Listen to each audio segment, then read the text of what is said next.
Scene di awal film ini memperlihatkan sebuah momen di Times Square, Amerika Serikat.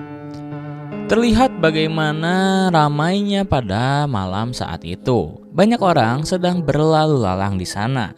Namun ada satu hal yang janggal. Ada satu tas ransel misterius di tengah jalan. Tidak ada yang peduli dengan ransel tersebut sampai seorang polisi melihat ransel di kerumunan itu. Setelah memastikan bahwa tas itu bukan milik siapapun di sekitarnya, polisi memeriksa label dari tas tersebut yang dengan jelas mengatakan, "Hubungi FBI." Kemudian dengan segera jalan di Times Square dibersihkan dan regu penjinak bom dipanggil. Terlihat salah seorang penjinak bom dengan tangan yang gemetar dan tidak memakai sarung tangan masuk untuk memeriksa lebih jauh. Namun resleting mulai terbuka dengan sendirinya dan keluarlah seorang wanita cantik telanjang bulat tanpa sehelai pun kain dengan tato yang memenuhi seluruh tubuhnya. Wanita itu terlihat gemetar, bingung, dan ketakutan.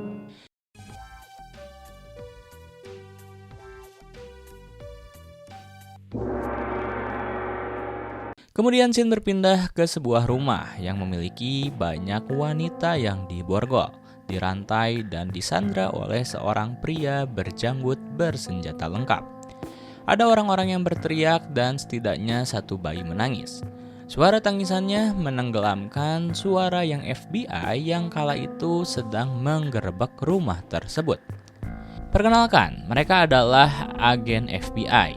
Pertama ada Kurt Weller, kedua ada Edgar Ride, dan ketiga ada Tasha Zapata. Para agen FBI tersebut berencana untuk menangkap pria berjanggut tersebut. Mereka membuat rencana yang menyebabkan pria bersenjata itu jatuh ke lantai dan mereka pun menahannya. Tak lama setelah itu, Weller keluar dan dibawa pergi melalui helikopter untuk membantu situasi di Times Square. Kemudian, scene berpindah. Perkenalkan, dia adalah agen Bethany Mayfair, seorang asisten direktur kantor lapangan FBI cabang New York. Ia memberi pengarahan kepada Weller tentang wanita misterius di Times Square. Weller menjelaskan bahwa wanita itu telah diberi Zeta Interacting Protein atau yang biasa disebut ZIP. Ternyata obat ini dirancang untuk mengurangi ingatan, sehingga wanita misterius ini tidak tahu ia siapa, ia berasal dari mana, dan ia sedang apa. Bahkan namanya sendiri pun ia tidak mengingatnya. Kemudian agen Weller mengintip wanita tersebut dan ditanya apakah dia mengenalinya. Tentu saja agen Weller menjawab, "Aku belum pernah melihat wanita seperti itu selama hidupku." Kalimat itu baru saja keluar dari bibirnya ketika mereka menopang wanita tersebut dan memutarnya dan memperlihatkan tato Kurt Weller FBI yang sangat besar di punggungnya. Kenapa ya ada nama agen Weller di tubuh wanita tersebut? Oke, lanjut. Karena tidak memiliki nama, para FBI menyebut wanita ini dengan sebutan nama Jane Doe. Lanjut, dalam briefing FBI, Weller mengajukan banyak pertanyaan yang sama yang mungkin kita pikirkan juga.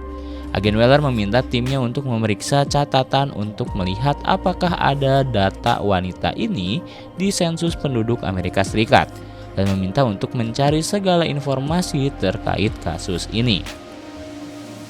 Rupanya ZIP bukan obat yang efeknya bisa hilang begitu saja. Obat ini permanen. Dokter memberitahu FBI bahwa mungkin ada sesuatu yang bisa memicu ingatan Jando, tetapi bahkan mereka tidak begitu yakin dengan pernyataannya. Kembali ke area lab, perkenalkan dia adalah agen Patterson yang merupakan kepala ilmu forensik FBI. Terlihat ia sedang melakukan scan dan identifikasi pada tubuh Jando dengan cara yang sebaik mungkin. Jando mengatakan bahwa dirinya merasa sakit Selain karena kekakuan tidur telanjang di dalam tas di tengah Times Square, tubuhnya pun terasa perih karena ternyata tato di tubuhnya baru saja dibuat. Lanjut, Agen Weller dan Jando akhirnya bertemu dan bertatap muka dalam sebuah ruangan, di mana Agen Weller mengatakan kepadanya bahwa sidik jari dan catatan giginya tidak cocok dengan siapapun dimanapun. Dia juga ingin tahu bagaimana dia mengenalnya, atau setidaknya mengapa nama Kurt Weller ada ditato pada punggungnya. Lanjut, tanpa identitas atau tempat tinggal, akhirnya Jando dibawa ke sebuah rumah persembunyian. Sialnya, bahkan gadis ini juga tidak ingat jenis makanan yang dia suka. Hari berikutnya melibatkan lebih banyak pertanyaan, tetapi Jando masih tidak dapat mengingat apapun. Seorang dokter menyuruhnya untuk terus mencoba hal-hal baru. Weller dan krunya memeriksa gambar tato Jando saat dia masuk. Rupanya dia memiliki akses penuh ke setiap sudut dan celah gedung FBI. Dia akhirnya mendapatkan gambaran lengkapnya, mengintip setiap inci dari tubuhnya yang tertutup tinta. Tiba-tiba dia melihat huruf Cina dan mulai berbicara bahasa Cina. FBI tidak hanya menyadari bahwa Jando dapat berbicara bahasa Cina saja, tetapi ternyata bahasa Cina tersebut memiliki pesan, yang artinya adalah alamat dengan tanggal hari ini. Setelah diselidiki, alamat itu milik seorang pria bernama Chow, seorang karyawan GE, General Electric. Lalu Weller keluar untuk melacaknya, tetapi Jando bersikeras untuk ikut bersamanya. Namun ia dilarang ikut karena akan membahayakan dirinya. Jando berkata bisa jadi ia mendapatkan ingatannya kembali ketika ikut ke lapangan. Dan akhirnya agen Mayfair mengizinkannya Jando untuk pergi. Setibanya agen FBI di apartemen, mereka langsung ke kamar Chow. Kamar Chow digembok, tetapi kru menerobos masuk dan menemukan lab sabu. Dan yang mengejutkan adalah ternyata mejanya dilapisi oleh belerang. Nampaknya Chow juga merupakan pembuat bahan peledak. Kembali ke FBI, Mayfair dan Zapata mengidentifikasi salah satu tato lainnya. Mereka bertanya-tanya, mungkinkah Jando kita adalah Navy SEAL? Tato itu sepertinya menunjukkan hal tersebut. Tetapi tidak ada yang namanya Navy SEAL itu seorang wanita, sejauh yang mereka tahu. Mayfair mengatakan itu bisa berarti bahwa Jando adalah agen operasi khusus atau agen Opsus. Lanjut, sementara di sisi lain Jando menunggu orang-orang FBI untuk menyelesaikan masalah di kamar Chow. Tiba-tiba Jando mendengar keributan di kamar lain, seseorang yang memarahi istrinya. Jando pun beraksi untuk menyelamatkan wanita itu dan Jando terkaget ternyata ia jago bertarung. Jando menghajar bukan hanya satu tapi dua pria.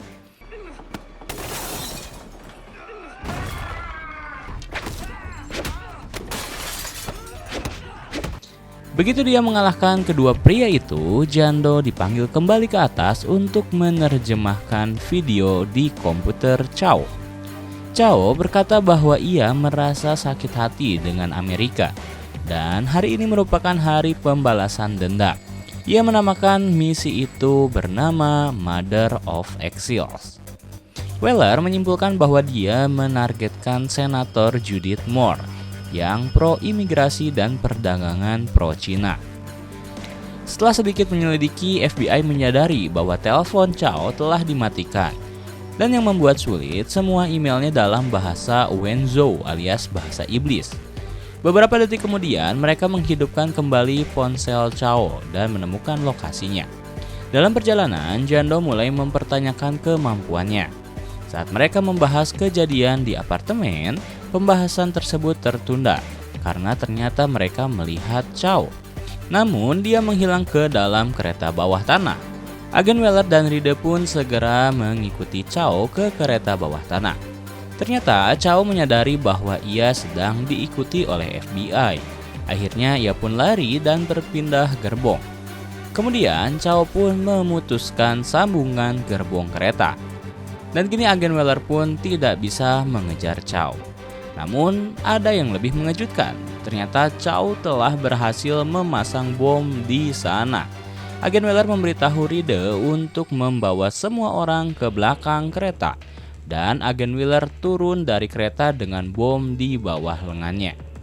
Dengan beberapa detik sebelum ledakan, agen Weller memutuskan untuk mengurangi ledakan bom dengan cara merobek beberapa C4. Dia memotongnya, melemparnya, dan bom pun meledak. Hal ini membuat kota terguncang, tetapi alhamdulillahnya semua orang selamat, tidak ada korban jiwa, termasuk agen Weller itu sendiri. Dengan membaca emailnya, Jando menemukan bahwa Chow putus asa atas kematian ibunya di kamp penjara Tiongkok. Dia dan saudara perempuannya telah memohon bantuan kepada pemerintah Amerika Serikat, namun tidak berhasil.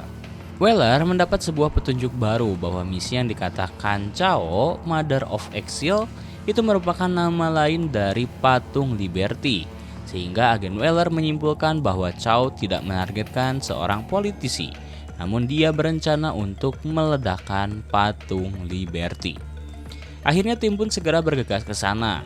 Agen Mayfair menelpon dan memberitahu agen Weller kecurigaan mereka bahwa Jando mungkin seorang Navy SEAL. Dan agen Weller berkata itu akan menjelaskan beberapa hal. Dan agen Weller berkata bahwa itu akan cocok dengan kejadian di apartemen tadi. Setibanya di lokasi, Jando memohon lagi untuk membantu ikut turun ke lapangan. Agen Weller pun terpaksa melibatkan Jando dan mengikatkan rompi anti peluru padanya dan mereka pun pergi. Kemudian Weller memanggil seseorang yang ternyata itu adalah Chow. Dia berbalik dan menembak Jando di lengan. Namun Jando bilang ia baik-baik saja. Kemudian agen Weller menaiki tangga panjang yang berliku, di mana dia bertemu dengan Chow yang sangat marah. Keduanya pun berkelahi.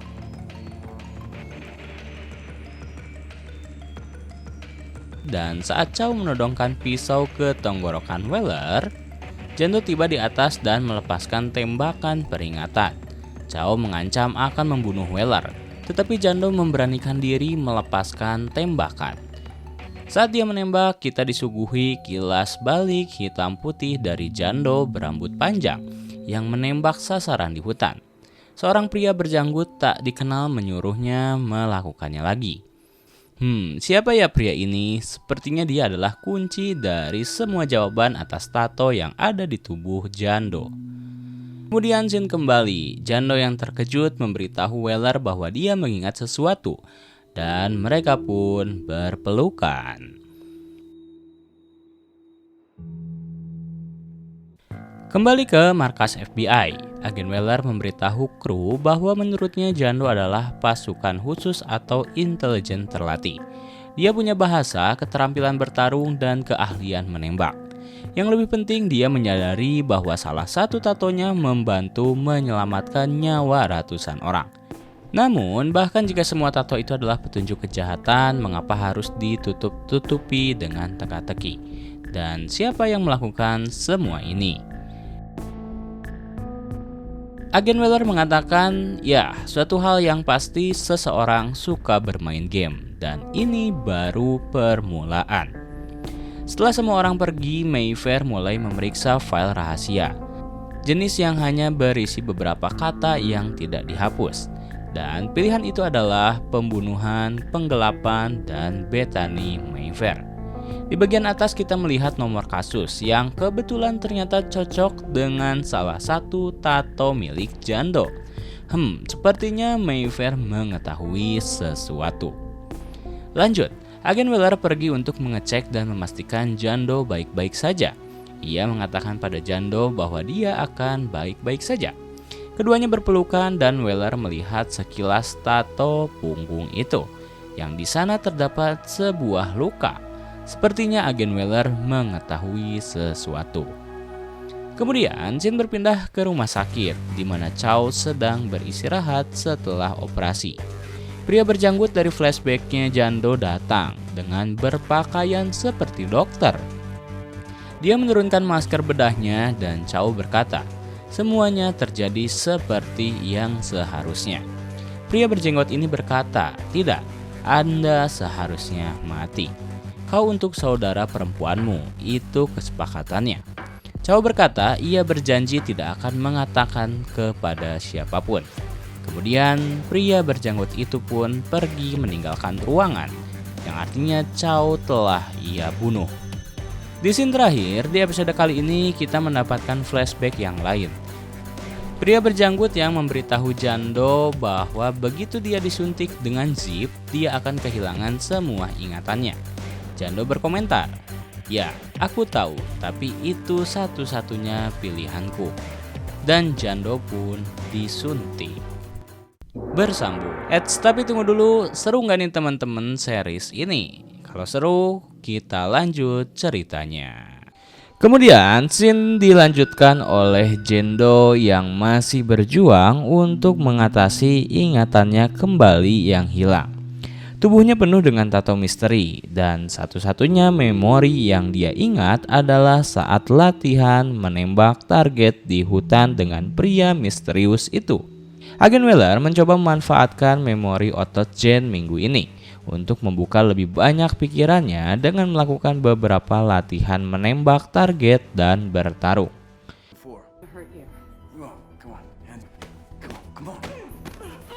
Latihan itu pun berhasil dan Jen mendapat kenangan mengerikan saat berjalan menuju ke gereja dan menembak mati seorang biarawati.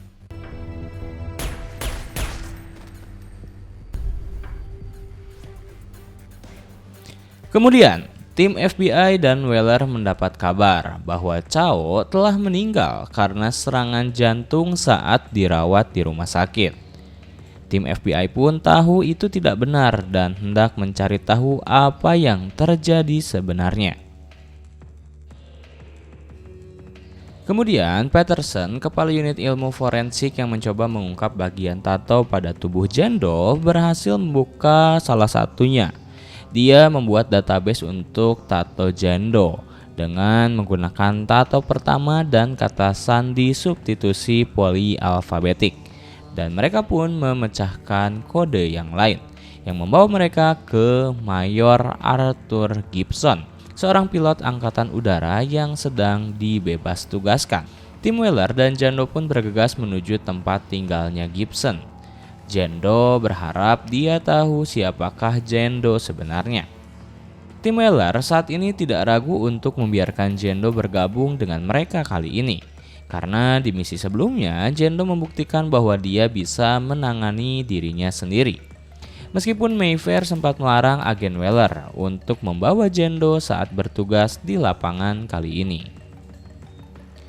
Lanjut, setibanya di kediaman Mayor Arthur Gibson. Ternyata ia ada di rumah dan membuka pintunya. Dia muncul dan menolak untuk berbicara dengan mereka dan menyuruh mereka untuk pergi dari rumahnya. Tim Weller pun pergi dan mencari tahu cara lain untuk bisa berbicara dengan Gibson. Namun tidak sampai 1 menit mereka pergi, rumah itu pun meledak dan boom. Lanjut, setelah petugas pemadam memadamkan api di rumah tersebut, petugas itu menganalisa tempat kejadian. Seluruh tempat itu sudah dirakit bom, tetapi tidak ada mayat siapapun yang ditemukan. Tim Weller menduga bahwa ledakan itu hanyalah pengalihan yang direncanakan. Kemudian, agen Weller dan geng mencari informasi lebih lanjut dari mantan komandan Gibson. Gibson adalah salah satu pilot terbaik saat berada di Irak dan Afghanistan. Komandan itu pun memberitahu mereka bahwa Gibson dihukum setelah trauma psikologis saat menjalankan misi yang gagal dikarenakan membunuh warga sipil.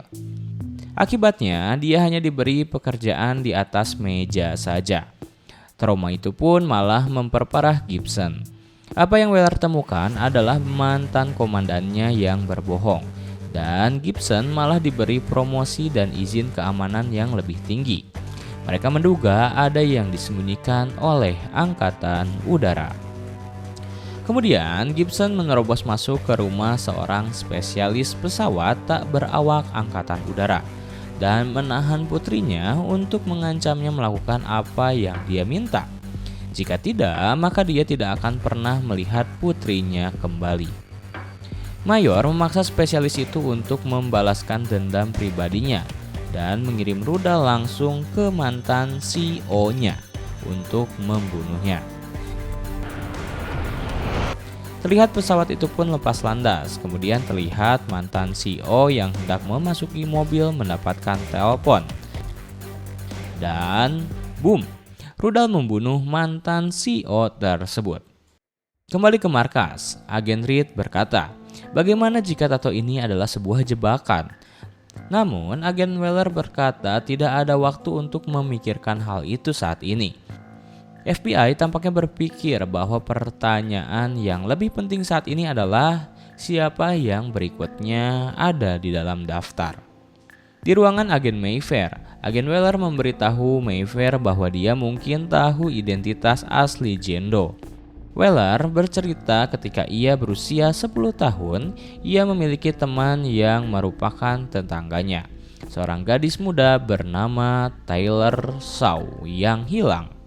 Dia menceritakan kenangan dirinya. Ketika itu, Taylor memanjat pohon dan ia terjatuh. Taylor meninggalkan bekas luka di belakang lehernya. Dan bekas luka itu ternyata sama persis dengan bekas luka yang dimiliki Jane Doe. Dan usia mereka pun bahkan sama. Weller merasa yakin bahwa mereka adalah orang yang sama. Mayfair meragukan apa yang dikatakan oleh agen Weller dan ingin memastikan untuk tes DNA, mencocokkan DNA dari Jane Doe dan Taylor Shaw. Kemudian, agen Peterson datang memberitahu bahwa berangkas yang ditemukan di rumah Gibson yang meledak berhasil dibuka. Isinya adalah komputer sekat udara. Itu adalah komputer yang tidak pernah terhubung ke internet. Isi dari komputer tersebut tak banyak, namun hanya ada satu dokumen Word yang isinya sangat aneh, yaitu sebuah tanggal, waktu, lokasi. Ada 5 buah, dan itu merupakan sebuah kecelakaan yang nampaknya tidak ada kaitannya, seperti kebocoran gas, kecelakaan mobil, dan lain-lain. Mereka melihat ada inisial huruf AG di sana yang artinya Arthur Gibson. Dan nama lainnya adalah inisial IM. Setelah dilihat di data angkatan udara, IM merujuk kepada Ivan Musgrave. Dari bacaan tersebut, mereka mengidentifikasi bahwa Ivan Musgrave adalah sahabat dari Gibson. Tim FBI pun segera berangkat ke tempat Ivan Musgrave. Saat tiba di apartemennya, Jane Doe tak sengaja melihat Ivan sedang menaiki tangga. Ivan yang terkaget langsung kabur. Jane Doe pun mengejarnya. Perkelahian pun terjadi. Akhirnya Ivan pun berhasil ditangkap. Ivan kebingungan mengapa ia ditangkap oleh FBI. Agen Weller menjelaskan bahwa Ivan tidak bersalah. Hanya saja FBI ingin menanyai beberapa pertanyaan terkait Gibson yang merupakan teman dekat dari Ivan. Ivan berkata bahwa Gibson sangatlah membenci dirinya. Di sisi lain, tak jauh dari sana, Jane Doe melihat pria misterius yang ada di memori flashback-nya. Namun, para agen FBI menyadari mereka berada di luar, yang artinya itu merupakan sasaran empuk dari rudal pesawat tanpa awak. Mereka pun segera masuk ke gedung dan boom, ledakan terjadi. Untungnya mereka semua tidak apa-apa. Jane Doe segera keluar dan merasa kecewa karena pria misterius itu telah hilang tanpa jejak. Kemudian, scene berpindah ke markas. Ivan memberi FBI beberapa informasi berharga dengan mengakui mengapa Gibson ingin dia mati. Ternyata Gibson berencana meniup peluit pada program pesawat tak berawak angkatan udara yang menyebabkan sejumlah besar kerusakan tambahan, alias membunuh orang yang tidak bersalah dan ditutup-tutupi. Gibson mungkin memiliki niat baik pada awalnya, tetapi seperti yang ditunjukkan Weller, begitu dia memutuskan untuk membunuh orang, dia melewati batas. Kemudian Peterson mengungkapkan bahwa Gibson yang mengendalikan pesawat tanpa awak itu haruslah berada di tempat yang cukup tinggi. Peterson juga mendapatkan petunjuk bahwa bahan peledak di rumahnya Gibson adalah bahan penghancur yang diproduksi khusus untuk lokasi konstruksi Garamond. Dan Gibson bekerja untuk mereka di 2 lokasi. Kedua bangunan tersebut bertingkat dan ada di Brooklyn. Akhirnya agen Weller memutuskan untuk membagi 2 tim. Agen Reed pergi bersama agen Tasa dan agen Weller pergi bersama Jane Doe. Setibanya Weller dan Jane Doe di lokasi konstruksi, agen Weller langsung pergi ke atas dan Jane Doe disuruh untuk mengawasinya di dalam mobil. Dan saat Weller berada di atas, ternyata benar Gibson berada di sana dan terjadilah pertempuran sengit di sana. Lalu Gibson melarikan diri dari lokasi. Ia turun menggunakan lift dan kemudian menembaki SUV yang di dalamnya terdapat Jane Doe. Gibson memasuki mobil dan ia kabur. Jane Doe tak tinggal diam, ia pun mengejar Gibson sendirian. Pengejaran berkecepatan tinggi membuat kendaraan Gibson terlempar menabrak tempat sampah dan SUV yang dikendari Jane Doe pun sama ikut terguling. Jane Doe yang setengah sadar tiba-tiba melihat flashbacknya kembali, yang dimana ia kembali ke momen ia membunuh dan menembak biarawati. Dan sepertinya orang yang ia tembak bukanlah biarawati sungguhan.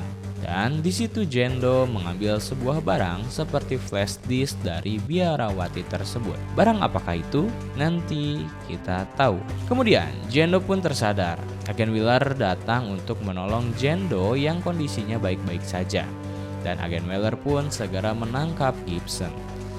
Agen Weller pun kembali ke lokasi konstruksi untuk menyelamatkan gadis kecil yang disandra oleh Gibson. Dan kemenangan lagi untuk tim Weller dan Jane Doe. Kembali ke markas, para agen FBI kembali membahas siapa sebenarnya si Jane Doe itu. Yang lebih mengejutkan, Weller pulang ke rumah dan memberitahu saudara perempuannya tentang kemungkinan hubungan Jane Doe dan Tyler. Di momen itulah kita mengetahui bahwa ayah Weller yang saat ini mengidap kanker paru-paru dituduh menculik dan membunuh Tyler di masa lalu. Ibu Weller meninggalkan ayahnya karena tuduhan yang tidak pernah terbukti, tetapi tampaknya dianggap benar oleh semua orang. Kemudian scene terakhir memperlihatkan Jane Doe yang saat itu hendak beristirahat. Dan tiba-tiba pria janggut misterius datang menutup mulut Jane Doe. Bersambung. Gimana nih teman-teman? Seru nggak series kali ini? Kalau seru kita lanjut ya. Tapi kita lanjut di channel sebelah aja. Biar channel ini fokus membahas alur cerita film. Episode selanjutnya itu sudah Mimin buat. Ada link di kolom komentar. Oke, segitu dulu dari Mimin. Pintu teater 1 telah ditutup dan salam untuk keluarga di rumah.